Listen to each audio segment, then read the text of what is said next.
Ya puse a grabar. Muy bien. Bien. Buenas tardes, estimados participantes, de parte del Comité de Organización del Congreso Virtual Mundial de e-Learning en su cuarta edición. Les damos la más cordial bienvenida. En el periodo comprendido entre el 5 y el 16 de octubre tendremos 37 conferencias. Otorgaremos certificado de asistencia con las siguientes condiciones: participación en 10 videoconferencias o participación en 5 videoconferencias y 5 comentarios de calidad en el sitio del Congreso en el lugar de la conferencia de su preferencia. El funcionamiento para cada una es el siguiente. El ponente tendrá 45 minutos para su exposición.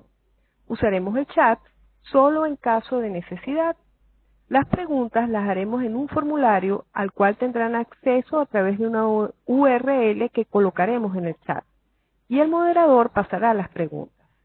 Ernesto Vicente García va a hablar sobre gamificación educativa y él es el presidente de la Asociación Innovación, Creatividad y Emprendimiento de la Universidad Internacional Europea. Adelante, Ernesto. Bueno, buenas tardes a todos. Espero que me escuchen bien. Cualquier cosa me lo dicen y repetimos. Vamos a comenzar. La gamificación, como herramienta en el proceso de enseñanza-aprendizaje, juega desde hace muchos años un papel importante en la motivación de los alumnos. La realidad es que no todos los docentes pueden aplicar esta herramienta con éxito, puesto que el docente debe creer y saber cómo hacer que una actividad, que no es un juego, pueda tener su apariencia y hacer una acción educativa, que una acción educativa se transforme en algo apasionante y que cumpla con las metas preestablecidas. Es algo complicado, ya que la mayoría de los docentes son reticentes al cambio.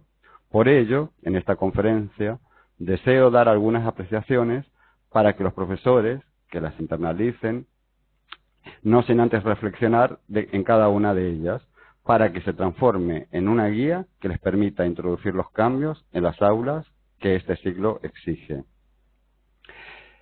Vamos a comenzar con los primeros puntos. Bueno, si me deja avanzar. Ahora está. Muy bien. Yo lo que he querido hacer con esta ponencia es simular una gamificación y ejemplificarla para que en forma sencilla podáis ganar numerosas medallas y ver cómo se puede aplicar en un poco lapso de tiempo, cómo podríamos hacer una gamificación en el aula sin mucho coste. Por eso he decidido que haya diferentes retos que suponen participar en esta conferencia, que se pueden enumerar de la siguiente manera: por entrar en la sala, por superar el índice y por pasar por cada uno de los niveles de la misma. Con cada medalla obtendréis un enlace que intentaré colocar en el chat, o si vosotros podéis pinchar sobre la diapositiva, podéis entrar directamente y podéis participar y ganaréis vídeos, recursos, apps. Pues como me es imposible, pues seguiremos. Con esto hemos desbloqueado el nivel 1. En el nivel 1 nos vamos a encontrar con una pregunta: ¿qué puede hacer la gamificación por la educación?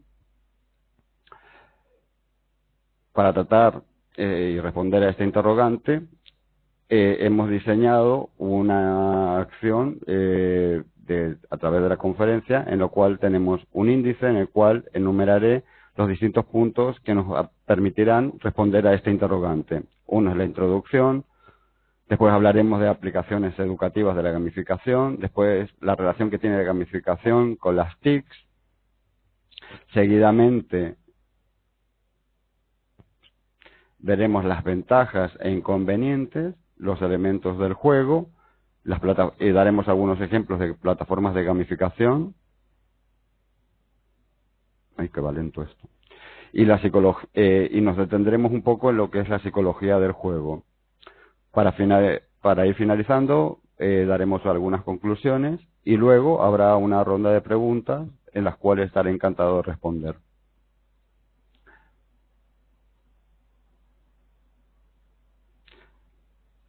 Bueno, la gamificación No es un término desconocido para todos, es un término que se ha puesto rápidamente de moda en los últimos tiempos por la gran cantidad de expectativas que genera.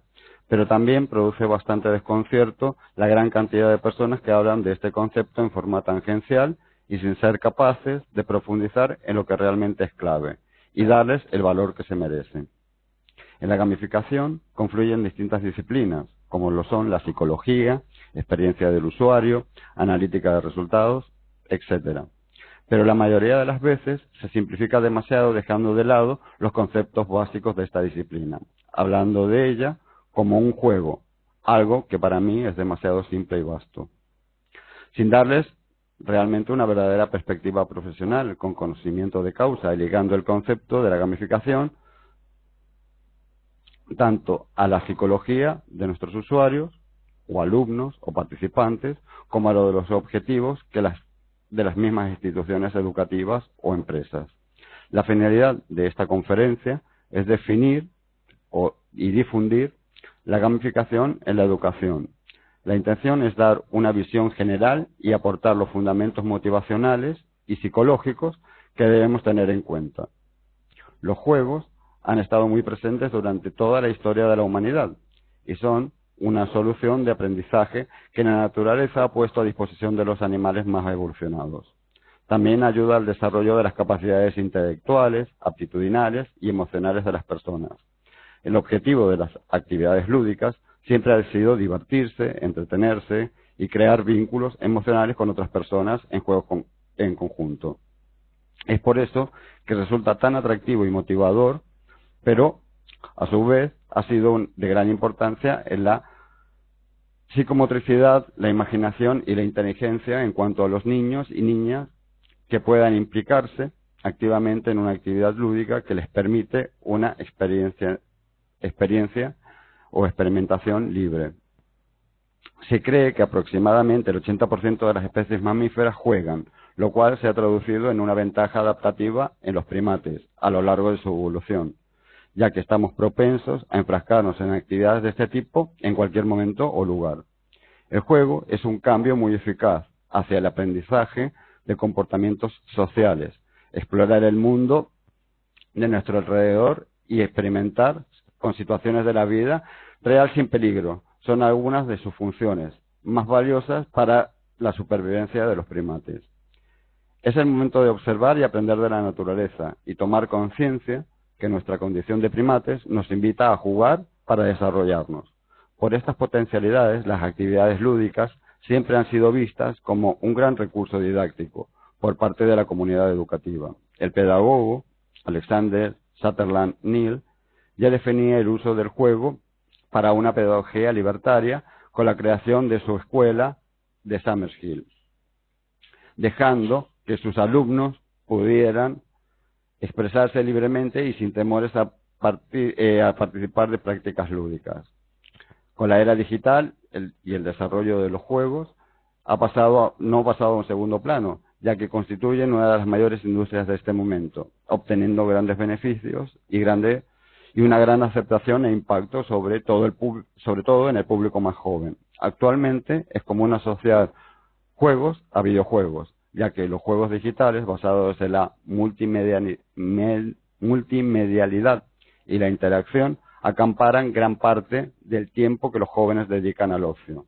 Según datos del Observatorio Inteco, en 2010, el 72% de los niños y adolescentes españoles afirmaban que les gustaba jugar a los videojuegos. El 62% de los menores juega de forma habitual, dedicando una media de 5,2 horas a la semana. Con estas bases y los resultados que se están ofreciendo, la aplicación y el estudio de las mecánicas de juego en un mundo educativo tienen aún un largo camino por recorrer.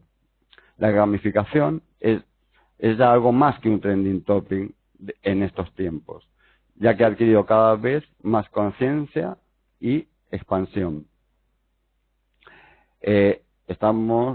Esto debemos tenerlo en cuenta también para trabajar sobre el liderazgo, el desarrollo del talento y la gestión de los contenidos educativos.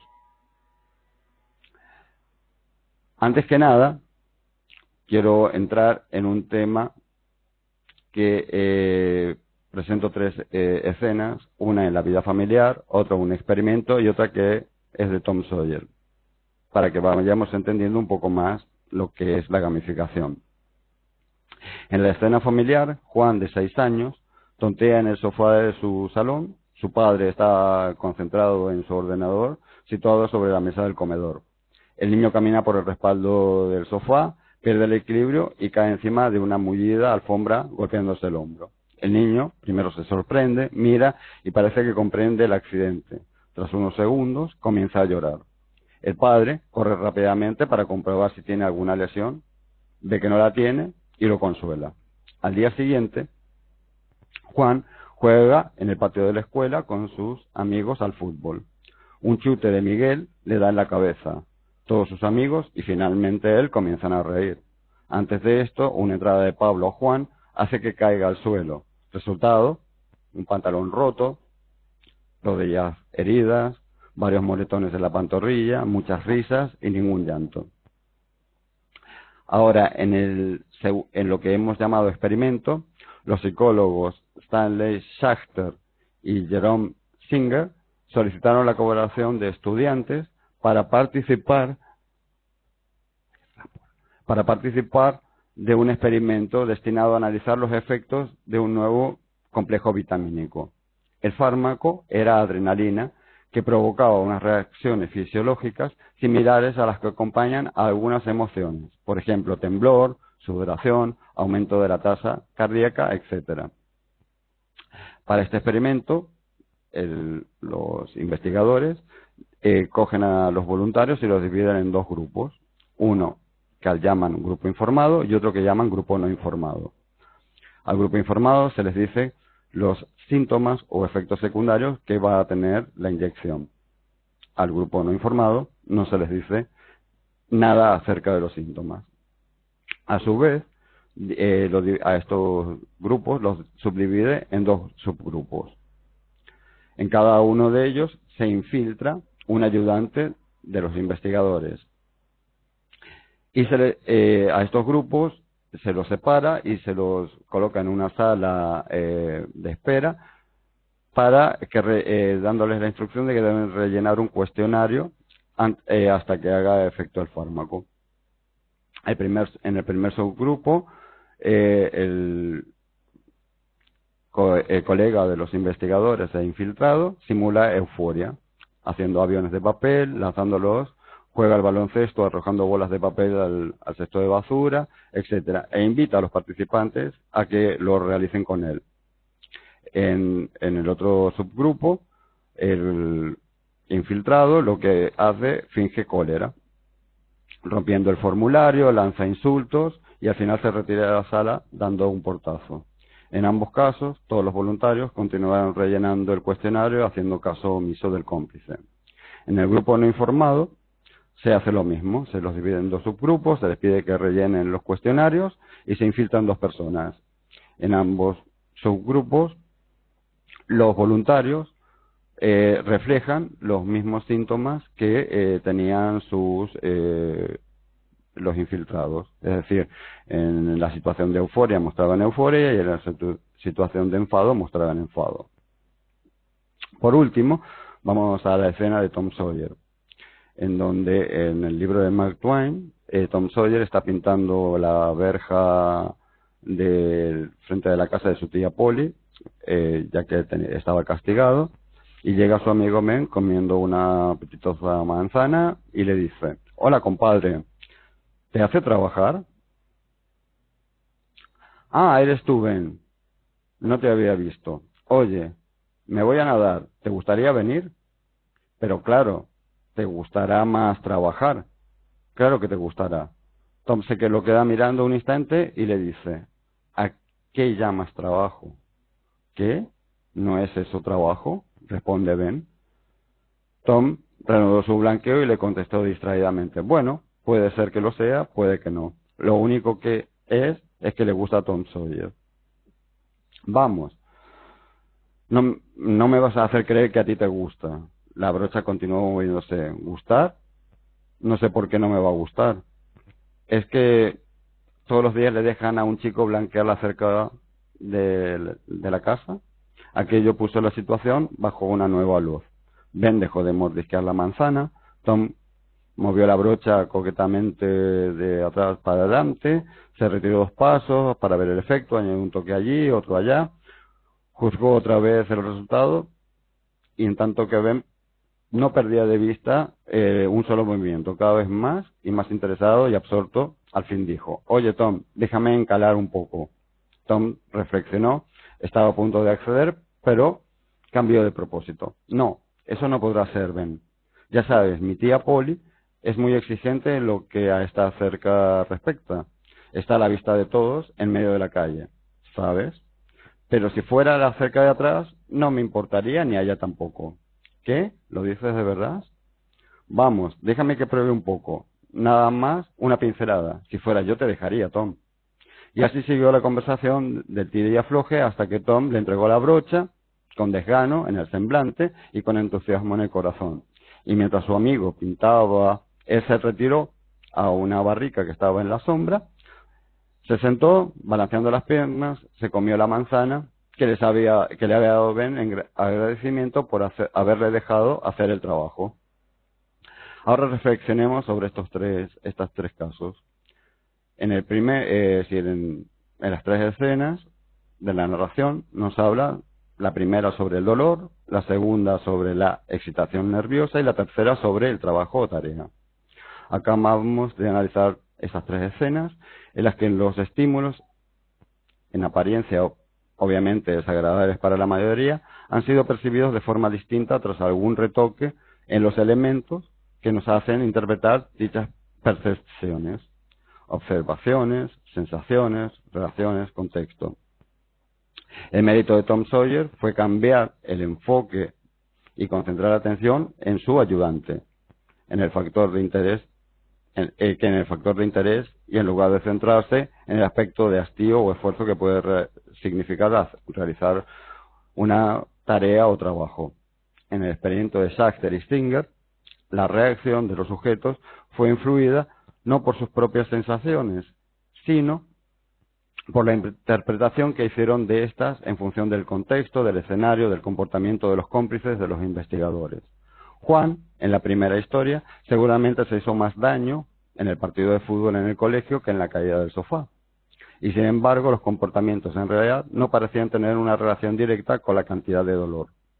Como vemos, la experiencia no está ligada a las acciones ni a las sensaciones objetivas, sino al modo de que éstas son procesadas, y esto tiene mucho que ver con el modo en que se contextualiza la vivencia. Visto esto, a mí personalmente me gustaría saber si existe en el hombre un interruptor para cambiar el modo de percibir la experiencia, según nos interese. Un conmutador para dirigir la atención hacia un aspecto positivo y divertido. Algo que nos permita pasar de sentir sufrimiento y esfuerzo en sentir diversión y disfrute. Con este escenario surge la gamificación. Por esto es que decidí realizar esta conferencia para contribuir en la difusión de este recurso didáctico como material de divulgación. Todo esto nos hace reflexionar sobre la capacidad que tiene el ser humano de filtrar la percepción para generar experiencias personales más ricas. Dicho esto, y cuando pase, debemos hacer una diferencia entre lo que son los juegos serios o serious game, que son juegos o videojuegos aplicados a la educación o la salud en entornos que no son solo de entretenimiento o divertimento. En cambio, la gamificación se puede definir como la aplicación de metáforas de juego para tareas de la vida real que influyen en el comportamiento y mejora la motivación, el compromiso de las personas que se implican en estos procesos gamificados. Hay 2 conceptos que en lo personal se adaptan por completo a lo que significa gamificación. La gamificación es el uso de incentivos motivacionales aplicando la metodología de los juegos para conseguir que el usuario, alumno, participante, adopte un comportamiento que nos interese. Es también hacer un negocio, una tarea, una labor, que sea más atractiva para el cliente, usuario, alumno, a través de la metodología que aplican los juegos y que enganchan a los usuarios. Dicho esto, lo podemos resumir que la gamificación es una estrategia bien planificada que motiva a los clientes a utilizar sus habilidades de competencia o realizar acciones propias de los juegos o dinámicas para alcanzar incentivos propuestos por la organización. ¿Cuáles son esos incentivos? Son las puntuaciones, los premios, los accesos exclusivos, etcétera. ¿Qué es lo que lo hace? ¿Cómo funciona la gamificación? La gamificación tenemos que pensar que funciona de una forma bien determinada. No me voy a detener mucho en esto porque ya también se ha hablado en otra ponencia anterior. Lo que sí debo de decir que hay que crear una estrategia, presentar una dinámica, comunicar claramente las reglas, brindar medios de retroalimentación y medir los resultados. Esto es importantísimo. La medición es la que nos va a dar la factibilidad de que esa acción haya tenido éxito o no. Todos, por nuestro ADN, sabemos que volver al lugar donde hemos sido felices nos encanta. Elegí esta frase que dice Sabina en su libro, en su álbum, quiero decir, Peces... Disculpen. En su libro Peces de Ciudad, en Macondo comprendí que al lugar donde has sido feliz no deberías tratar de volver. Los humanos regresamos siempre a los sitios. Por lo tanto, esta realidad demuestra todo lo contrario. No nos cansamos de ir en busca de más placer, de más emociones satisfactorias.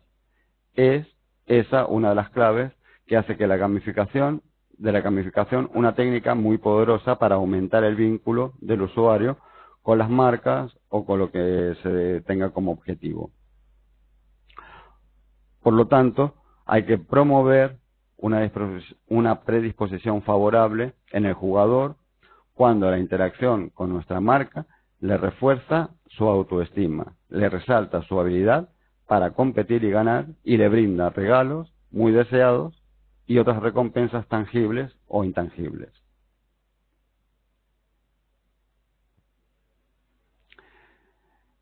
Ánimo. Ya hemos acabado, aunque no lo creamos, la introducción. Ahí tenéis un premio, que es un link a una plataforma de gamificación de Víctor. Continuemos. Ya hemos liberado otro nivel y pasamos a la segunda parte, que es la aplicación educativa. Todo eso está muy bien, pero vamos a ver cómo se aplica en la educación. En el entorno educativo supone que el diseño de tareas, actividades, usando los principios de jugabilidad, se trata de aprovechar la predisposición psicológica hacia el juego para mejorar la motivación de aprendizaje, en principio a cosas poco atractivas. El enfoque lúdico de algunas propuestas de trabajo se lleva haciendo desde hace tiempo como una forma de adaptación curricular. Sin embargo, la gamificación supone algo más. En la actualidad, el análisis detallado de los factores que condicionan el éxito de los videojuegos aporta múltiples sugerencias de cómo plantear tareas con las TICs. A menudo, como docentes, tenemos experiencia de alumnas que intervienen por iniciativa propia en un montón de actividades lúdicas, invierten un montón de tiempo y esfuerzo en avanzar por escenarios virtuales recolectando puntos, niveles y medallas. Ahora vamos a hacernos unas preguntas que sirvan para reflexionar y ya veremos si al final de la ponencia pues las podemos contestar. Y si fuera factible encauzar todo este potencial hacia la adquisición de contenidos más académicos, ¿esto se puede conseguir? ¿Es algo que resulte interesante o deseable? ¿Sería la solución al fracaso escolar?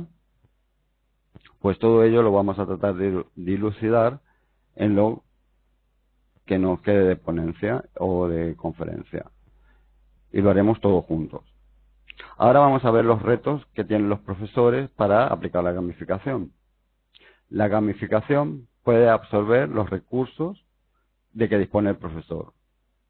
Y hay que enseñarle a los alumnos que no debemos aprender exclusivamente, que no deben aprender exclusivamente cuando tengan beneficios externos. Es decir, no dar siempre recompensas para que los alumnos aprendan.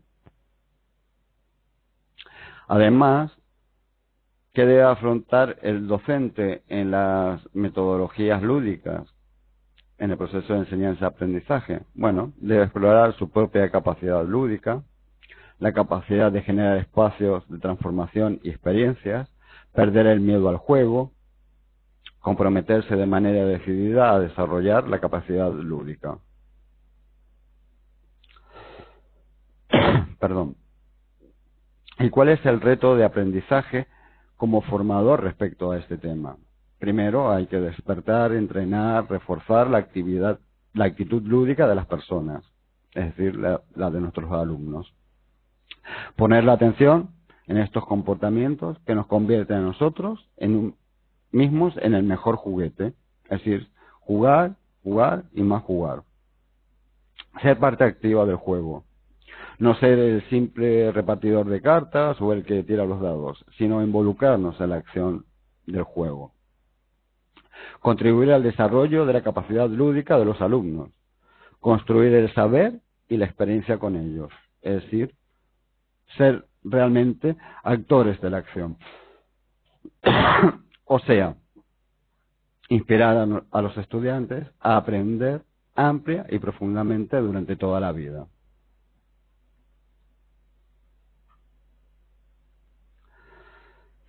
¿Cuáles son los beneficios? La gamificación puede incentivar a los alumnos a que se involucren en la clase. Puede ofrecerle mejores herramientas a los profesores para premiar a sus alumnos.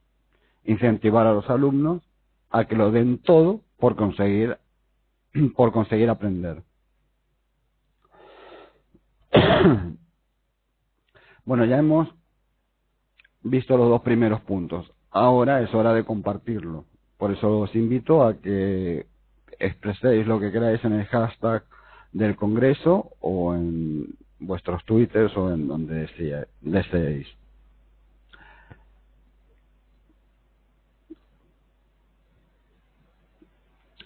En el punto 3, como habíamos visto, vamos a hablar de gamificación y las TICs. Cómo se relacionan estas con las tecnologías de la información disculpen, y la información. Por lógica, no es imprescindible o no es imposible gamificar sin utilizar videojuegos ni TICs. Es posible y eso abarata mucho los costes. Es preciso diseñar propuestas de trabajo con las tecnologías para el alumnado, integrar los ingredientes, es decir, planificar.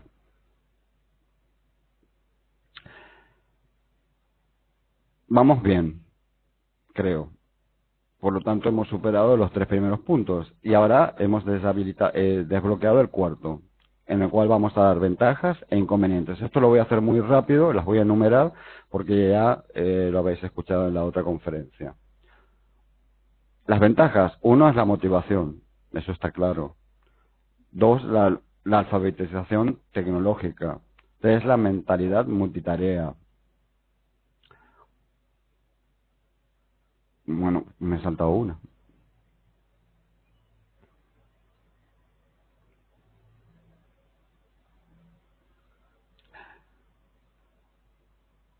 El trabajo en equipo, la formación personalizada. Todas esas son ventajas. Y los inconvenientes son que todo proceso de gamificación es elevado y caro. Tiene un coste elevado. Los alumnos pueden distraerse y perder tiempo. Es difícil una formación en valores y hay muchos que pregonan que haya una adecuada formación en valores.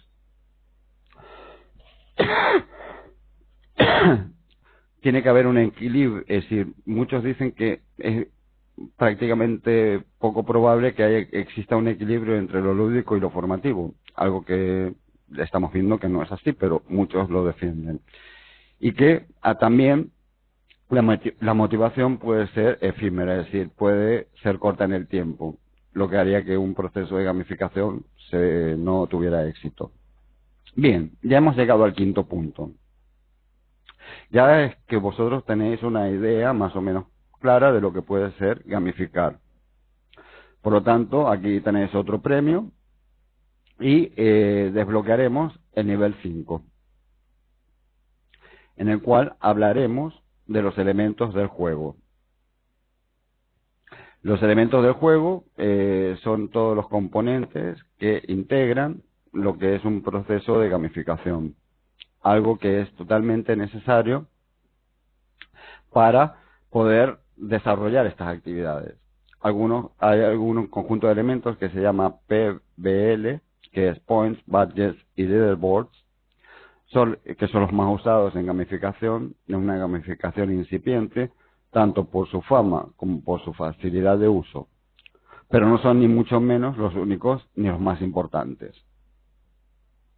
Hay una clasificación más exhaustiva de estos elementos, que sería la que ha hecho el profesor Kevin Berbach en su pirámide de elementos, en los cuales coloca en la pirámide 3 elementos, que son las dinámicas, las mecánicas y los componentes. Y están englobados todos por un cuarto elemento, que es la estética.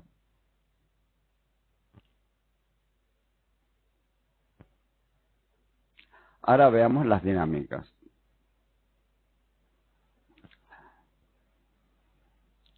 Según este modelo, está en la parte de arriba o en la cumbre de la pirámide, y son los elementos relacionados con la visión general del juego, como puede ser la narrativa, que dará sentido a las acciones, las limitaciones en las opciones y el refuerzo emocional, que empujará a los jugadores, la progresión, que orientará su avance en el juego, las relaciones que se establecerán entre los jugadores y con el juego. Se refiere a las motivaciones intrínsecas que nos impulsan a seguir jugando. Precisamente las mecánicas de juego son recursos utilizados para conseguir despertar esas emociones, deseos de los usuarios. Entre las principales dinámicas del juego utilizadas en la gamificación se pueden destacar las limitaciones. Todo juego tiene limitaciones, ya sea de entorno, de espacio, las emociones, la narrativa. A su vez, la progresión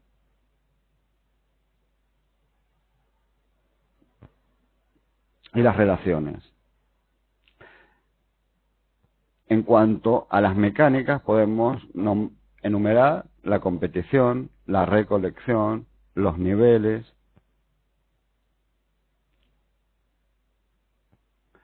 los premios, las recompensas, el feedback. En los componentes que están en la parte inferior tenemos los puntos, los sellos, los emblemas, las clasificaciones, los avatares, las colecciones, la lucha de jefes, los combates, los equipos, las gráficas sociales, los recursos, etcétera.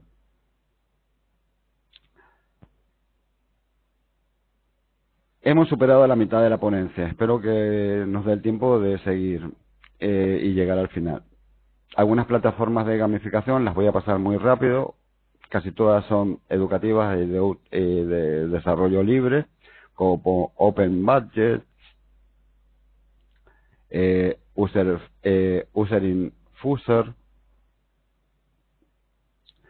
ClassDojo, Noure, Sondle, Play Brighter, Big Door, Karma Crazy, etcétera. Es decir, hay muchas, todas sirven unas para desarrollar actividades con los alumnos, otras para hacer tablas, otras para premiar o castigar algunos comportamientos. Pues eso está explicado si después quieren, os envío un dossier en donde lo tengo más explicado. Bueno, hemos llegado al punto más importante de toda la ponencia, que es la psicología del juego. Es decir, todo el mundo habla de los juegos y nadie se pone a pensar que la parte más importante de los juegos es la influencia psicológica que estos producen sobre los participantes o usuarios, para que a modo de actividades pues les permitan desarrollar esa empatía con el juego y que se enganchen y quieran seguir jugando al mismo. Por lo tanto, también debemos hacer y enumerar como primer elemento el flujo.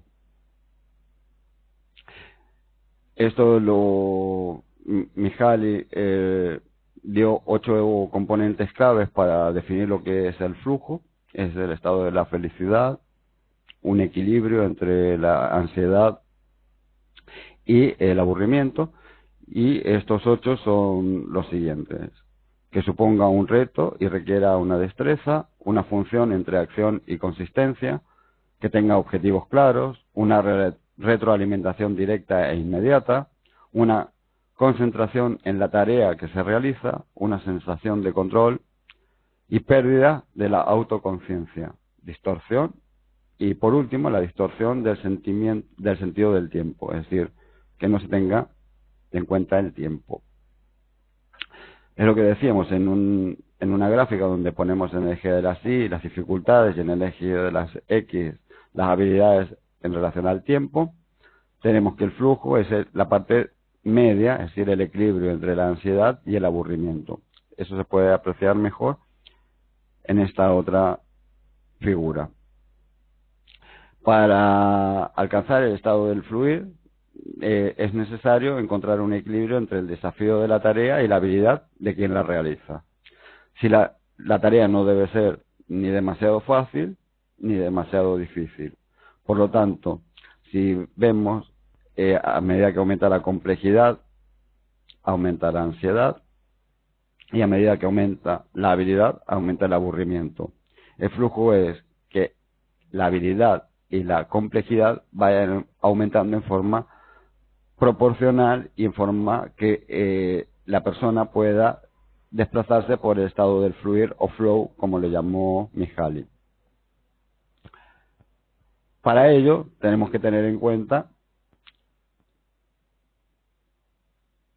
algunos entornos de gamificación, como por ejemplo el Mint, el MintBloom, el de Nike, en los cuales han potenciado distintas actividades, por ejemplo, en el Mint lo de las cuentas bancarias, en donde la gente puede hacer sus presupuestos, marcarse objetivos. En el MintBloom, que es un juego que mejora la calidad de vida de los jugadores de manera simple y eficaz. Y el de Nike registra actividades del usuario día a día en la faz de su estado de salud deportivo, y va en tiempo real y es de un modo muy visual. Ya hemos llegado a otro punto que hemos hablado anteriormente, que es la motivación. ¿Qué es motivar? ¿O qué es la motivación? La motivación es que alguien se está moviendo para realizar algo. Es lo que lo lleva a hacer algo frente a cosas o personas que permanecen sentados en el inmovilismo y que no hacen nada.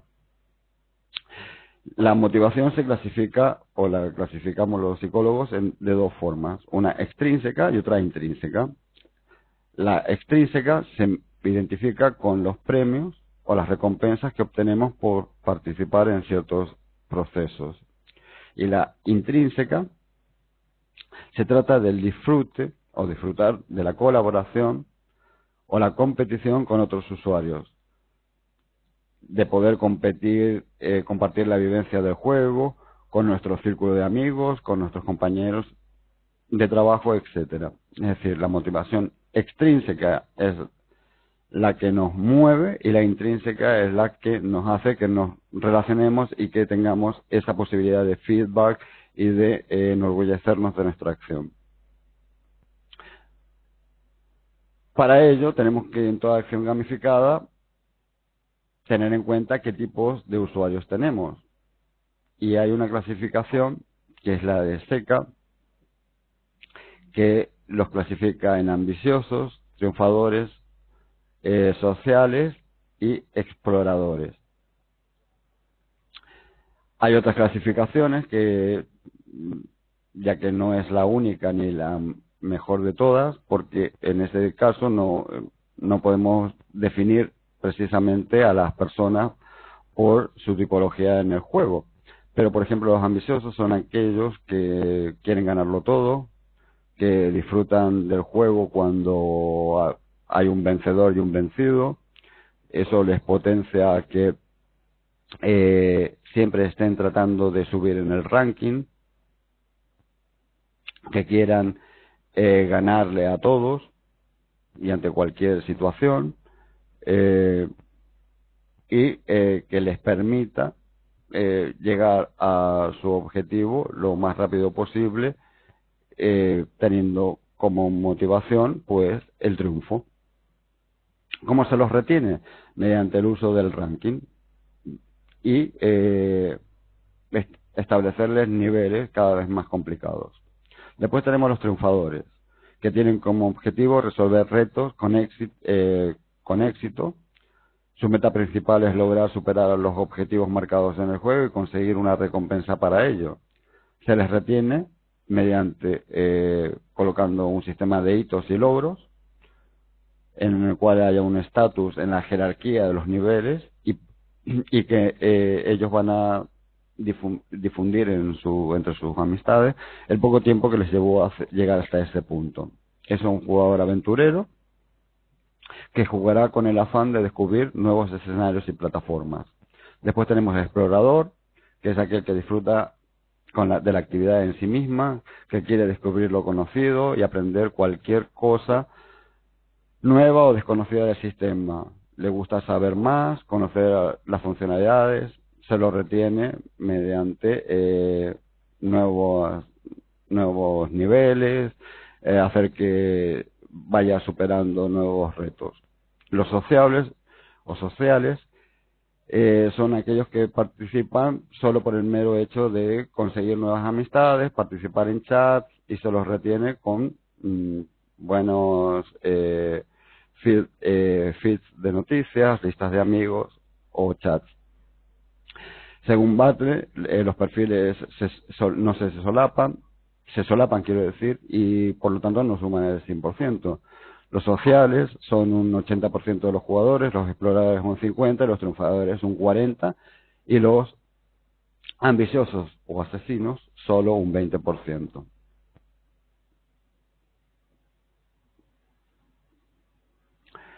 Para continuar, los escenarios, tenemos que los escenarios tienen que estar entre lo competitivo, lo comparativo, lo cooperativo, lo intrínseco y lo intrínseco.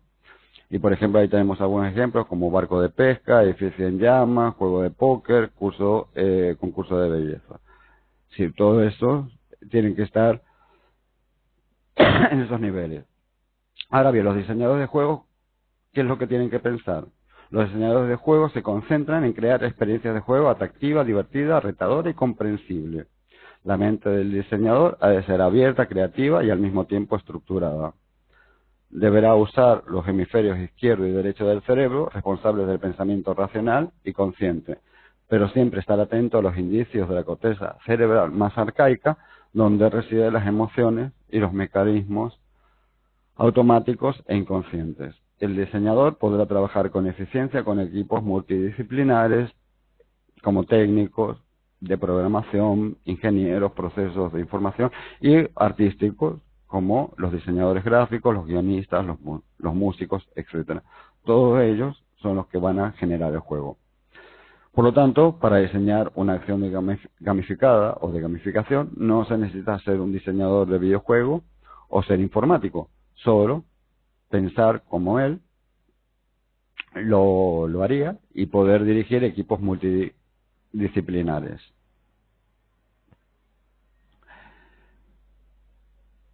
Resumiendo, los juegos son libres y voluntarios. Los juegos apelan a algunas motivaciones básicas del ser humano. Los juegos proveen retroalimentación constante. Los juegos se desarrollan en un ambiente de incertidumbre. Los juegos plantean a los jugadores metas progresivamente más elevadas. Y con esto hemos llegado al final a las conclusiones.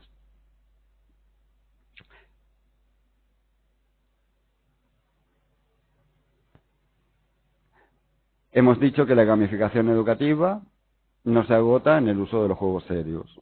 A partir de la identificación previa de los procesos que deseamos incentivar, el siguiente paso es el diseño de tareas aplicando las mecánicas del juego más adecuadas. Budgets, rankings, niveles, roles, avatares, feedback, etcétera, con intención de incrementar la motivación de nuestro alumnado. En definitiva, los videojuegos nos están dando una gran lección en cuanto a motivar y crear vinculación con las personas. En la actualidad hay más de 1.200 millones de jugadores en el mundo y la cifra va en aumento. Diversos estudios han demostrado que estos recursos didácticos producen una mejora y rapidez en la toma de decisiones, un pensamiento más rápido y una memoria más aguda, mejoran la coordinación mano-ojo, favorecen el aprendizaje. Por lo tanto, debemos tenerlos en cuenta. Ahora bien, aquí os dejo una webgrafía y bibliografía que puede ser útil para ampliar más cada uno de estos temas.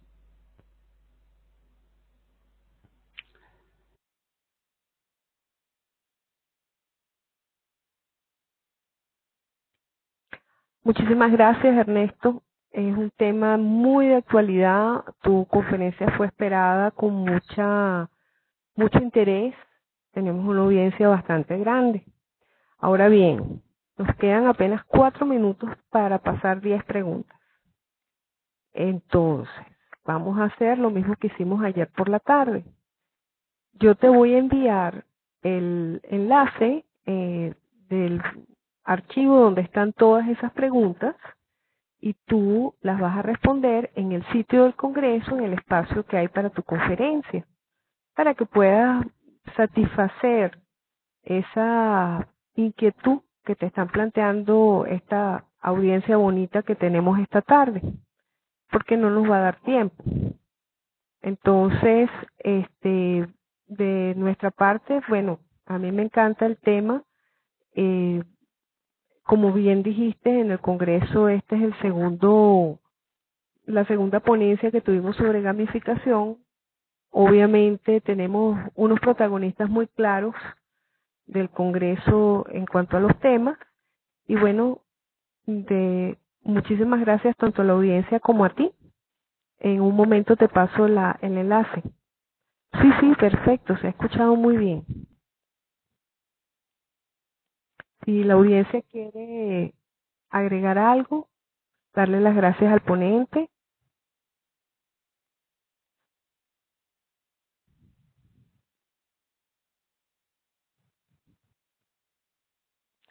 Colocar alguna pregunta de último minuto antes de que yo cierre el formulario.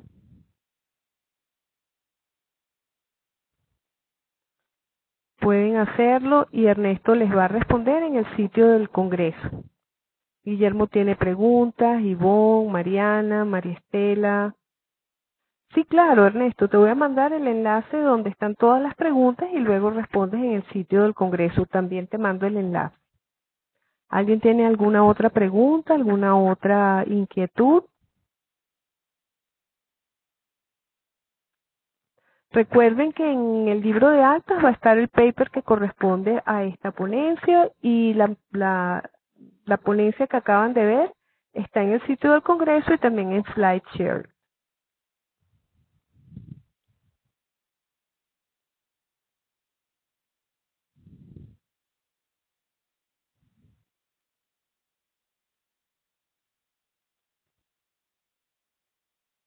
Copia, si cuando no pueden entrar, copien la URL directamente en el buscador. Voy a parar la grabación